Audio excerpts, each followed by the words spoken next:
اچھا، ہم نے یہ پڑھا تھا کہ رسول اللہ نے فرمایا ولا ذالک کہ لوگ تو ذبح کرتے ہیں، تو ایسا کیسے ہو سکتا ہے؟ اسی طرح رسول اللہ کی ایک اور حدیث ہے کہ جو بندہ جس کے نیچے کوئی بری عورت ہو تو اس کا کوئی بھی جو ہے وہ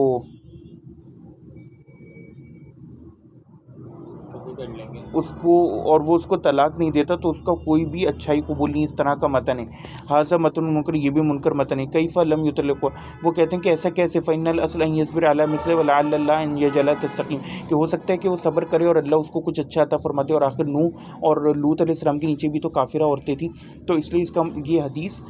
ثابت شدہ اصولوں کے خلاف ہے۔ کل حدیث المشہور، اب وہ کہتے ہیں اسی طرح ایک مشہور حدیث ہے کہ جس نے فجر پڑھی فی جماعت ثم قعد یذکر اللہ حتی تطلع الشمس، یہاں تک کہ سورج طلوع ہو گیا وہ بیٹھ رہا، ثم قام فصلی رکعتین کتب له اجر حجۃ وعمرۃ تامۃ تامۃ تامۃ، اور وہ پھر کھڑا ہوا اس نے 2 رکعتیں پڑھی تو اس کے لیے ایک حج اور عمرے کا پورا حج اور عمرے کا ثواب لکھا جاتا ہے۔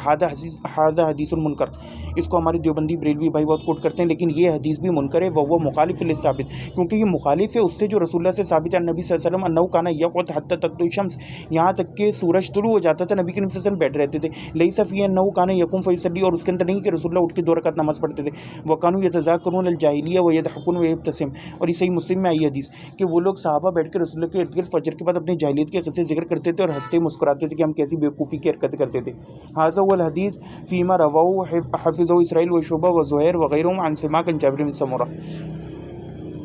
پھر اس کی سند نقل کرتے ہیں۔ الشاہد ان یکون الحدیث متن مستقیما غیر مخالف للثابت، اور وہ کہتے ہیں شاہد کیا ہوتا ہے، یہ ہوتا ہے کہ حدیث جو اس کا متن صحیح ہو اور ثابت کے مخالف نہ ہو۔ ھذا والحدیث الصحیح، یہ حدیث جو ہے وہ صحیح ہوتی ہے، صنفت فی کتب، جس کے بارے میں بہت ساری کتابیں لکھی گئیں اور وہ مشہور ہوئیں۔ وہ مین کتابیں کون سی ہیں؟ موطا امام مالک ہے، فإن المتصل فی کل صحیح، اس کے اندر جتنی متصل حدیثیں یعنی کنیکٹڈ رسول اللہ تک وہ صحیح ہیں۔ وہ صحیح بخاری و مسلم، اور صحیح بخاری مسلم، اس کے اندر بلاغات اور تعلیقات نہیں آتی، وہ صحیح نہیں ہیں۔ صحیح ابن خزیمہ، صحیح ابن حبان، وہذان الاخران متساہلان جدا، وہ کہتے ہیں جو آخر میں 2 صحیح ابن خزیمہ اور ابن حبان ذکر کی نا، یہ دونوں بہت ہی ڈھیلے تھے، یعنی صحیح حدیث ضعیف حدیث کو بھی صحیح کہہ دیتے تھے۔ وہ صحیح علی ابن سکن وہ کتاب مفقود، اور ایک کتاب علی ابن سکن کی صحیح بھی ہے لیکن وہ کتاب اب مفقود ہو چکی ہے، دنیا سے غائب ہو گئی ہے۔ وہ بعض الکتب ممکن عدوا فی جملۃ مصنفات فمن صحیح کا کتاب السنن الصغریٰ للنسائی، وہ کہتے ہیں کہ جس طرح سنن الصغریٰ النسائی ہے یہ بھی اس کے درجے میں آتی ہے۔ ومنہ من عد منتخب ابن جارود، پھر وہ اور کتابوں کا ذکر کرتے ہیں سنن الصغریٰ للبیہقی، یمکن ان یعد من صحیح، وہ کہتے ہیں ممکن ہے کہ ہم اس کو بھی صحیح میں شامل کر لیں، گن لیں۔ ویمکن ان یعد من صحیح مسند الحمیدی، شیخ ابن البخاری تلمیذ ابن عیینہ کے شاگرد اور امام بخاری کے استاذ، ان کی کتاب مسند الحمیدی جس کی رفع الدین کی حدیث پر کافی ایشوز بھی ہوتے ہیں کیونکہ اس کے کچھ نسخوں میں الفاظ غائب ہیں آگے پیچھے۔ حاضر الکتب بالجملہ ہی مخزان الحدیث صحیح، یعنی کہ یہ صحیح حدیث پرکھنے کا مین ذریعہ ہیں یہ کتب، لیکن اشہرھا والمتفق علیہ ہوا موطا امام مالک، وہ کہتے ہیں لیکن جن پر جو سب سے زیادہ مشہور اور جن پر اتفاق ہے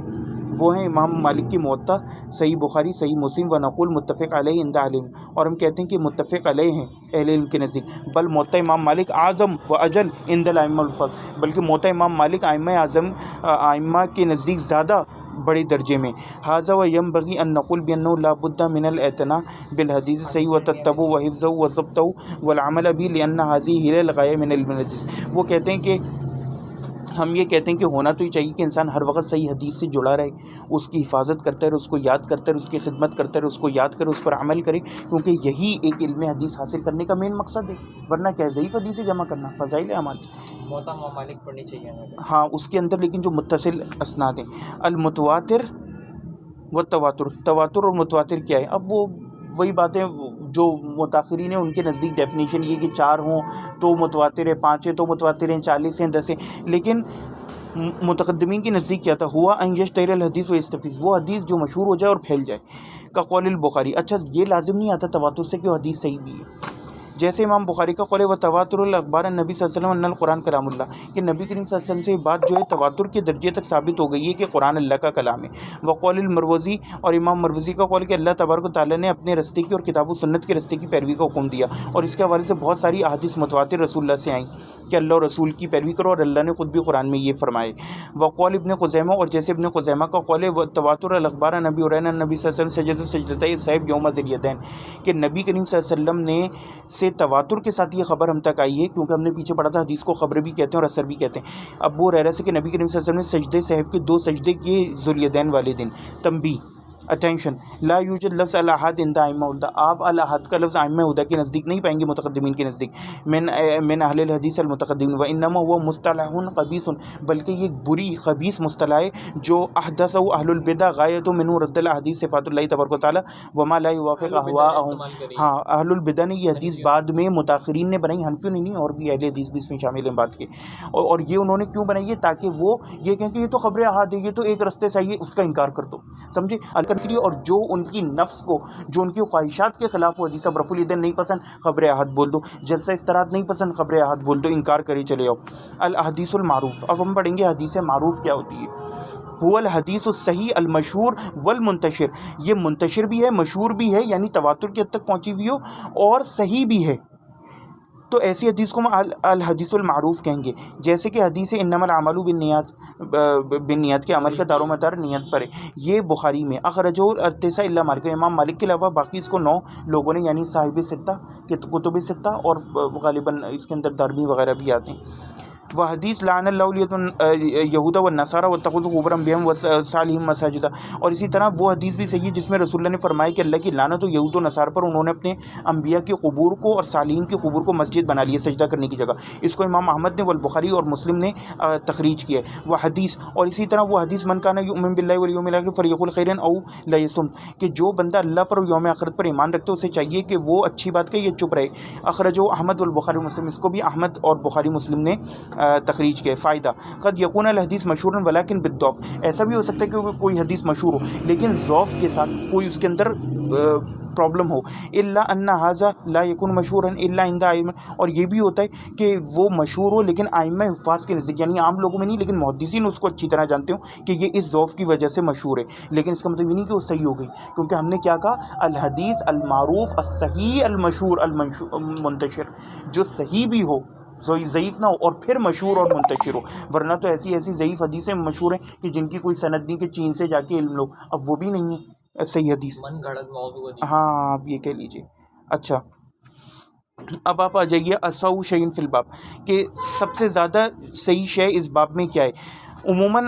علماء یہ کہتے تھے ہوا یروی فی باب من ابواب العلم جملہ حدیث یکون حاضر الحدیث، کہ وہ کسی ایک باب میں ٹاپک کے حوالے سے کچھ حدیث لاتے تھے اور پھر کہتے تھے کہ یہ حدیث ان سب میں سے زیادہ صحیح ہے۔ اس کا یہ مطلب نہیں ہوتا کہ یہ صحیح ہے، وہ سب کے سب ضعیف ہے لیکن اس کا ضعف سب سے کم ہے۔ مثل حدیث ہانی ان نبی صلی اللہ علیہ وسلم دخل بیت یوم الفتح مکہ فاغتسل وصبح 8 رکعات، کہ ہانی کے گھر میں رسول اللہ فتح مکہ کے دن داخل ہوئے اور غسل کیا اور 8 رکعتیں پڑھیں، یہ صلاۃ فتح بھی کہلاتی ہیں، ابھی ہم یہ چاشت کے طور پہ ذکر نہیں کر رہے۔ تو امام ترمذی کہتے ہیں کانا احمد را سو شین فی حاضل باب، یعنی امام احمد غالباً یہاں پہ فتح کی نماز کے حوالے سے بات ہو رہی ہے، چاش کی نماز کے حوالے سے، چاش کی نماز تو ثابت ہے فتح کے باب میں، کہ فتح اگر کوئی علاقہ کریں تو اس دن یہ نماز پڑھیں، اس میں امام احمد کو سب سے صحیح حدیث یہ لگتی تھی،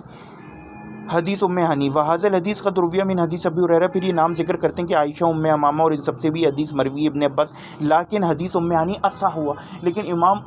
ہانی رضی اللہ عنہ جو ہیں ان کی حدیث سب سے زیادہ صحیح ہے، یعنی اس میں سب سے کم ضعف پائے جاتے ہیں۔ ولا یشترط ان یکون قولهم ھذا الحدیث اصح شیء فی الباب ان یکون صحیحا، اور یہ شرط نہیں ہے کہ جب وہ یہ کہیں کہ یہ حدیث اس باب میں سب سے زیادہ صحیح ہے تو اس سے مراد یہ ہو کہ وہ حدیث صحیح ہو، ضعیف بھی ہو سکتی ہے۔ فقط تکون کل الحدیث فی ھذا الباب ضعیفہ او معلولہ لیکن ھذا الحدیث اخف ہوا و ضعفا، یعنی کہ ہو سکتا ہے کہ اس باب میں ساری احادیث ضعیف ہوں یا معلول ہو لیکن یہ سب سے کم درجے کی ضعیف ہو، سمجھ رہے ہو؟ فمثلا حدیث علی، پھر وہ حضرت علی کی حدیث آتے مفتاح الصلاۃ طہور و تعلیم و تکبیر و تعلیل و تسلیم، اس کو ابو داؤد نے، ماجہ اور ترمذی نے روایت کیا ہے۔ تو امام ترمذی کہتے ہیں کہ حاضر الحدیث اصح شیء فی الباب، کہ یہ حدیث بھی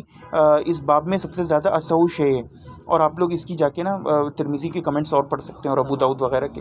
فقط جاء من حدیث ابو سعید الخدری، اور یہ ان لوگوں سے بھی ہے، لیکن اس کی تمام تر اسانید جو ان کے اندر ضعیف کوئی ضعف ہے یا علت ہے، لیکن حدیث علی اخف ہوا ضعفا، لیکن حضرت علی کی جو حدیث ہے یہ سب سے کم ضعف والی ہے، حدیث ہاں ہے ضعیف۔